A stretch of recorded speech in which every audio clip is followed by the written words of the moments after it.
உலகெங்கிலும் பறந்து வாழும் ஜோதிடம் டாக்ஸ் தமிழ் நேயர்களுக்கு அன்பு வணக்கம். நான் ஜோதிடர் குரு வரதராஜ பெருமாள்.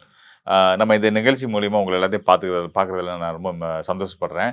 முக்கியமா இந்த நிகழ்ச்சி நம்ம என்ன பார்க்க போறோம் அப்படின்னு கேட்டீங்க அப்படின்னா வந்து, ஜூலை மாதம் 15ஆம் தேதி வரக்கூடிய ஜூலை மாதம் 2026ஆம் வருஷம் ஜூலை மாதம் 15ஆம் தேதி சனி பகவான் வந்து வக்ர நிலைக்கு போறாரு. இந்த வக்ர நிலையில அவர் எத்தன நாள் இருக்க போறாரு? எவ்வளவு மாசம் பயணிக்க போறாருன்னா, நவம்பர் 30ஆம் தேதி வரைக்கும். அதாவது நாள் கணக்குல பார்த்தீங்கன்னா, ஒரு 138 நாட்கள் வந்து வக்ர நிலையில இருக்க போறாரு.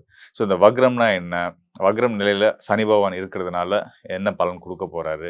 தற்சமயம் அவர் வந்து கோச்சார ரீதியா மீன ராசியில இருந்துட்டு இருக்கிறாரு. ஸோ அந்த மீன ராசியில இருந்து அ ஒவ்வொரு ராசிக்கும் என்னென்ன பலன்கள், அதாவது மேஷம் முதல் மீனம் வரையான 12 ராசிக்காரர்களுக்கும் என்ன மாரியான பலன்கள் குடுக்க போறாரு அப்படின்றத நம்ம பார்க்க போறோம். மேலும் ஆண்டு கிரகங்கள், மற்ற கிரகங்களோட நிலைகள்லாம் வச்சு உங்களுக்கான துல்லியமான சரியான பலன்கள் குடுக்க போறேன். நிச்சயமா நிகழ்ச்சிய தொடர்ந்து பாருங்க. கண்டிப்பா உங்களுக்கு பயனுள்ளதா இருக்கும். விருச்சிக ராசி அன்பர்களுக்கு சனியுடைய வக்ர பெயர்ச்சி காலமான இந்த ஜூலை 15ஆம் தேதியிலிருந்து நவம்பர் 30ஆம் தேதி வரைக்குமான இந்த 138 நாட்கள் இது வந்து என்ன விதமான யோக பலன்கள்லாம் கிடைக்கும் அப்படின்னு நம்ம பார்க்கலாம். நிச்சயமா சனி 5ஆம் இடமான மனோஸ்தானம், பஞ்சமஸ்தானம்னு சொல்லக்கூடிய 5ஆம் இடத்துல இருக்கிறதுனால, அவர் வந்து உங்களுக்கு மனசுல நெனைச்சதெல்லாம் சாதிக்கக்கூடிய, அடையக்கூடிய யோகங்கள குடுக்க போறாரு. காரணம் என்னன்னா, சனி பகவான் உங்க ராசிக்கு 3ஆம் இடத்துக்கு அதிபதி. 3ஆம் இடம் மற்றும் 4ஆம் இடத்து அதிபதியா வராரு. கும்பராசி மற்றும் மகர ராசி அதிபதி. 3ஆம் இடம் அப்படின்றது வந்து பார்த்தீங்கன்னா, உங்களுடைய ஆசை, விருப்பம், விடாமுயற்சி, போராட்ட குணம், தன்னம்பிக்கை, தைரியம், வீரியம் இதெல்லாம் சொல்லக்கூடிய ஸ்தானம். இளைய சகோதரம் எல்லாம் சொல்லக்கூடிய ஸ்தானம். ஸோ இந்த வகையில வந்து உங்க ஆசை விருப்பங்கள குறிக்கக்கூடிய 3ஆம் இடத்துக்கு அதிபதியா வந்து வீடு, மனை, வண்டி, வாகன யோகங்கள குறிக்கக்கூடிய, தாயார குறிக்கக்கூடிய 4ஆம் இடத்துக்கு அதிபதியா வரக்கூடிய சனி பகவான், ராசிக்கு 5ஆம் இடமான பஞ்சமஸ்தானம்னு சொல்லக்கூடிய மனோஸ்தானத்தில அமர்ந்திருக்கிறதுனால, உங்களுடைய மனசுல என்னென்ன விருப்பங்கள் இருக்கோ, அதெல்லாம் போராடி, விடாமுயற்சியோட போராடி, அடைய அடையக்கூடிய காலமா இந்த சனியுடைய வக்ர பயிற்சி காலம் இருக்க போகுது அப்படின்றத சொல்ல வரேன். கடந்த காலத்துல இருந்து உங்களுடைய போராட்டங்கள் இருந்துட்டு இருக்கு இல்லையா? இந்த போராட்டத்துக்கெல்லாம் வந்து ஒரு நல்ல ஒரு பரிச குடுக்குற காலமா இந்த சனியுடைய வக்ர பயிற்சி காலம் இருக்க போகுது. சனி வக்ரம் ஆகுறதுனால எந்த எதிர்மறையான நிகழ்வுகளோ, சங்கடங்களோ வரப்போறது கிடையாது. அதனால நீங்க தைரியமா இருக்கலாம். பயப்பட வேண்டாம். இந்த வக்ரம் அப்படின்ற வார்த்தைய கேட்டு நீங்க பதற்றமோ, பயமோ ப அட பட பட வேண்டிய அவசியம் இல்ல. வக்ரம் அப்படின்றது ஒண்ணும் இல்ல. நம்மளுடைய பார்வையில வந்து ரிவர்ஸ்ல அவரு வர மாரி தான். ரிவர்ஸ்ல வர மாரி இருந்தா கூட அவர் வந்து மீன ராசிய கடந்து கும்பத்துக்கு வரப்போறதில்ல. ரிவர்ஸ்ல வந்து கும்பத்துக்கு வரப்போறதில்ல. மீன ராசிக்குள்ளேயே தான் அந்த பயணம் இருந்துகிட்டு இருக்கு. மீன ராசிக்குள்ளேயே ரிவர்ஸ்ல அவர் வந்துட்டு இருக்கிறதுனால, அந்த மீன ராசிக்கு குருவுடைய பார்வை பரிபூர்ணமா கிடைச்சிட்டு இருக்கு. உங்க ராசிக்கு யோகநாதன்னு சொல்லக்கூடிய அந்த பஞ்சமஸ்தானம், யோக ஸ்தானத்துக்கும் அதிபதின்னு சொல்லக்கூடிய குரு பகவான் ராசிக்கு 9ஆம் இடமான கடக ராசியிலிருந்து உங்க ராசியையும் பார்க்குறாரு. உங்க ராசிக்கு பஞ்சமஸ்தானத்தில இருக்கக்கூடிய சனி பகவானையும் பார்க்குறாரு. ஸோ சனி பகவான் வக்ரம் பெற்ற நிலையிலும் கூட குருவுடைய பார்வை இருக்கிறதுனால, கண்டிப்பான முறையில சனியுடைய இந்த வக்ர காலம் 138 நாட்களும் உங்களுக்கு ஒவ்வொரு நாளும் உங்கள வாழ்க்கையில அடுத்தடுத்த கட்டத்துக்கு உயர்த்தக்கூடிய உன்னதமான ஒரு ஏணிப்படிகளா ஒவ்வொரு நாளும் அமைஞ்சிருக்கு அப்படின்றத தெரிஞ்சு, மகிழ்ச்சியோட, சந்தோஷமா, தைரியமா இருங்க. நீங்க நெனச்சதெல்லாம் சாதிக்கக்கூடிய உங்க மனசுல நெனச்சா போதும் நீங்க சாதிச்சுருவீங்கன்ற அளவுக்கு அந்த காலம் ரொம்ப சிறப்பா இருக்க போகுது. சனி வக்ரம் அடையக்கூடிய அந்த 138 நாட்களும். அதனால நீங்க பண்ண வேண்டிய முக்கியமான விஷயம், உங்களுடைய எதிர்காலத்த பத்தின ஒரு தொலைநோக்கு சிந்தனைய நீங்க வந்து அ பார்க்கணும். வாழ்க்கையில என்ன இலக்கு அடையணும்? என்னென்ன விஷயத்துல வந்து நம்ம வந்து வெற்றி அடையணுன்ற உங்களுக்கு ஒரு திட்டம் இது நாள் வரைக்கும் இல்லன்னா, அதுக்காக நீங்க சரியா பிளான் பண்ணுங்க. இத இத நம்ம செய்யணும். இந்த உயரத்த நம்ம தொடணும் அப்படின்றத நீங்க மனசுல விருப்பப்பட்டீங்க, மனசுக்குள்ள பதிய வச்சுட்டீங்கனாலே போதும். அதுவே உங்களோட உங்க வெற்றி பாதையில முக்கால்வாசி அ அடைஞ்ச மாரி வெற்றி அடைஞ்ச மாதிரி உங்களுக்கு ஒரு அமைப்ப குடுத்துரும். மிச்சத்த இயற்கை அடுத்தடுத்து வரக்கூடிய காலங்கள்ல கண்டிப்பா நம்ம முறையில குடுத்துரும். இதுல இந்த இடைப்பட்ட காலத்துல வந்து பார்த்தீங்கன்னா, சுக்கிரனுடைய நிலை வந்து ரொம்ப சிறப்பா இருந்துட்டு இருக்கு. சுக்கிரன் வந்து விருச்சிக ராசிக்கு ரொம்ப மிக முக்கியமான காலம். கிரகம். காரணம் என்னன்னா, உங்களுடைய களத்திர ஸ்தானம் 7ஆம் இடம் மற்றும் விரயஸ்தானம். சுப விரயங்கள குறிக்கக்கூடிய 12ஆம் இடத்துக்கும் அதிபதியா வந்து, அவர் 12ஆம் இடத்திலேயே வந்து அமரப் போறாரு செப்டம்பர் 1ஆம் தேதி. செப்டம்பர் 1ஆம் தேதியிலிருந்து ஜனவரி மாதம் 2ஆம் தேதி 2027 ஜனவரி 2ஆம் தேதி வரைக்கும் அங்கேயே இருக்க போறார். கிட்டத்தட்ட 5 மாதங்கள் அங்க இருக்க போறார். இந்த 5 மாதங்களும் உங்களுக்கு சுப விரயங்களையும், நல்ல நல்ல சுப நிகழ்ச்சிகளையும், சொந்த பந்தங்களோட கூடி விருந்து கொண்டாட்டங்கள்ல பங்கேற்கக்கூடிய நல்ல ஒரு விஷயத்தையும், சுக்கிரன் அருளால விருச்சிக ராசிக்காரருக்கு கிடைக்கப் போகுது. ஒரு பக்கம் சுக்கிரனோட நிலை, அவர் ஒரு சுபகிரகம், அவரும் பலமா இருக்காரு. இன்னொரு பக்கம் குரு, அவரு உங்களுடைய லக்னத்துக்கு யோகாதிபதி. அவரும் வந்து பார்த்தீங்கன்னா, உச்ச பலத்தில இருக்கிறது. சனி வக்ரம் 5ஆம் பஞ்சமஸ்தானத்தில தான் வக்ரம் அடைகிறாரு. அதனால அதுவும் நல்ல பலன்களும், நீங்க நினைச்சதெல்லாம் அடையக்கூடிய ஸ்தான அடிப்படையில் சனி உங்களுக்கு நல்ல பலன்கள குடுக்கக்கூடிய கிரகமா வர்றதுனால, அவர் குருவுடைய பார்வையிலயும் இருக்கிறதுனால, நீங்க நினைச்ச அனைத்தையும் சாதிக்கக்கூடிய, அனைத்தையும் அடையக்கூடிய காலங்கள் வந்துருச்சு. தைரியமா, சந்தோஷமா, மகிழ்ச்சியா இருங்க. எப்பயும் போல உங்க வாழ்க்கை ரொம்ப சிறப்பாவே இருக்கும். வெற்றிகரமா இருக்கும் அப்படின்றத தெரியப்படுத்திக்கிறேன். இதுவரைக்கும் நம்ம ஒவ்வொரு ராசிக்காரர்களுக்குமான சனி வக்ர பயிற்சி பலன்கள் பார்த்துருக்கிறோம். ஸோ இதில வந்து இந்த வக்ர நிலையில சனி அப்படின்னா நீங்க பயப்பட வேண்டாம் அப்படின்றத நான் உங்களுக்கு தெளிவா விளக்கி சொல்லியிருந்திருக்கிறேன். சொல்லப்போனா சனியோட நிலை வந்து குருவோட துணையோட இருக்கிறதுனால கண்டிப்பான முறையில நல்ல பலன் மட்டுமே செய்யும் அப்படின்னு சொல்லியிருக்கேன்.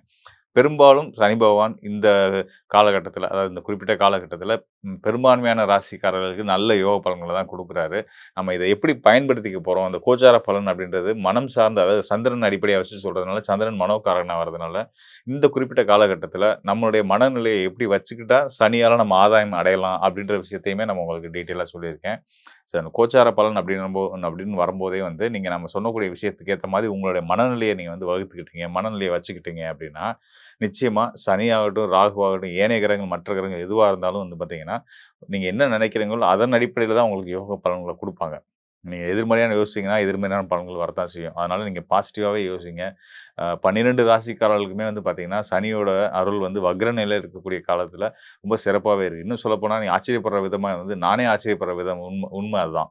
வக்ர நிலையில இருக்கக்கூடிய சனி, அந்த ஜென்ம சனியா நடந்துட்டு இருக்கக்கூடிய மீன ராசிக்காரர்களாகட்டும், 7 சனி நடந்துட்டு இருக்கக்கூடிய மேச ராசிக்காரர்களாகட்டும், கும்ப ராசிக்காரர்களாகட்டும், எல்லாத்துக்குமே ரொம்ப சிறப்பான யோக பலன் குடுத்துட்டுருக்கு.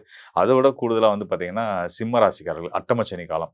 அவங்களுக்கே அது நல்ல யோகம் தான் குடுக்குது அப்படின்றத நம்ம டீட்டெயிலா பார்த்துருக்கிறோம் இல்லையா?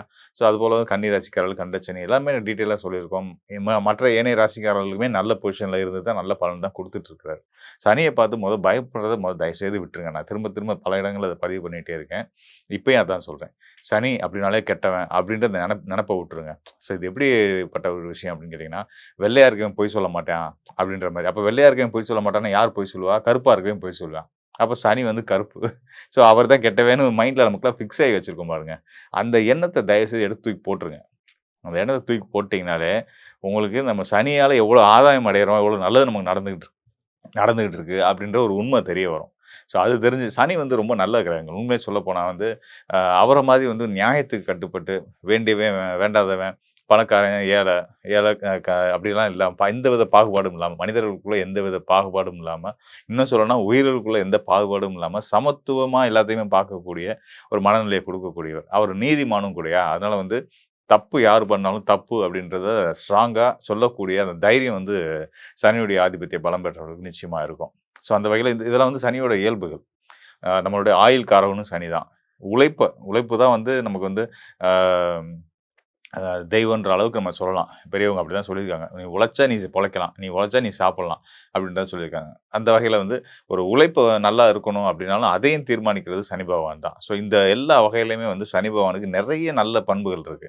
ஸோ அதெல்லாம் எடுத்துக்கிட்டு நம்ம வந்து அத அதெல்லாம் நமக்கு கிடைக்கணும்னு சனி பகவான்ட்டருந்து கிடைக்கணும்னு நம்ம மனசுல வேண்டிக்கிட்டு, நெனச்சுக்கிட்டு வாழ ஆரம்பிச்சோம் அப்படின்னாலே, இதெல்லாம் அவர் தான் குடுக்குறாரு அப்படின்ற உண்மையெல்லாம் உங்களுக்கு புரிய ஆரம்பிச்சுச்சு அப்படின்னாலே வந்து, உழைச்சா தானங்க காசு வரும், பணம் வரும். பணம் தானங்க எல்லாமே. உங்களுக்கு பணம்ன்றது குருன்னு எடுத்துக்கிட்டீங்க அப்படின்னா, அந்த பணம் வர வைக்கிற வழியே வந்து சனி பகவான் தானே! அப்படிப்பட்ட சனி பகவான நம்ம கெட்டவன்னு எப்படி நெனைக்க முடியும்? நம்ம உழைப்ப தப்புன்னு நம்ம எப்படி சொல்ல முடியும்? திருடாத, பொய் சொல்லாத எல்லா செயல்களுமே வந்து, எந்த ஒரு உழைப்புமே வந்து நல்ல விஷயம் தான். ஸோ அந்த வகையில நமக்கு நல்ல உழைப்ப குடுக்கக்கூடிய சனி பகவான கண்டிப்பான முறையில நீங்க வந்து கெட்டவனா பார்க்கிறத தயவுசெய்து விட்டுட்டு, சனியால நமக்கு என்னென்ன ஆதாயங்கள் வருது அப்படின்றத பாருங்க. உங்க வாழ்க்கை ரொம்ப இனிமையாவே இருக்கும். மேலும் இப்ப நம்ம சொன்னதெல்லாம் வந்து பார்த்தீங்கன்னா, கோச்சார ரீதியா சனி இந்த நிலையில இருந்து ஒவ்வொரு ராசிக்காரர்களுக்கும் என்ன பலன் குடுக்குறார்ன்றத பத்தி பேசியிருந்தோம். அ இன்னும் மேற்கொண்ட டீட்டெயில் வந்து கண்டிப்பா உங்களுக்கு தேவைப்படும். நம்மள அடுத்த கட்ட நகர்வுகள், அதில நம்ம வெற்றி அடைய போறோமா? வெற்றி அடையணும்னா என்னென்ன செய்யணும்? என்னென்ன விஷயங்கள நம்ம தவிர்க்கணும்? இப்படின்றத பத்தி என்னென்ன நடக்க போகுது நம்ம லைஃப்ல எதிர்காலத்தில இப்படின்றத பத்தி இன்னும் துல்லியமா சரியா நீங்க தெரிஞ்சுக்கணும் அப்படின்னா, இப்ப நம்ம இங்க சொன்னது வந்து கோச்சார அடிப்படையான சந்திரன் உங்க ராசிக்கான பொது பலன் இல்லையா? ஸோ இந்த பொது பலன் தாண்டி உங்களுக்கான ஒவ்வொரு நபருக்குமான துல்லியமான, தனித்துவமான பலன்கள தெரிஞ்சுக்கணும் அப்படின்னா, நம்மளுடைய சுயஜாத ஆய்வு அவசியம். அதனால உங்களுக்கு உங்களுடைய அ அடுத்து வரக்கூடிய காலத்த பத்தி தெரிஞ்சுக்கணும். உங்க வாழ்க்கையில இருக்க பிரச்சனைய தீர்க்கிறதுக்கான வழிய தெரிஞ்சுக்கணும் அப்படின்னா, இந்த டிஸ்ப்ளேல இருக்க என்னுடைய எண்ணுக்கு தொடர்பு கொள்ளுங்க. நிச்சயமா உங்களுக்கு ஒரு தெளிவையும், கிளாரிட்டியும் நான் உறுதியான முறையில குடுக்குறேன். நன்றி, வணக்கம் நண்பர்களே. மீண்டும் ஒரு நல்ல நிகழ்ச்சியில் சந்திப்போம்.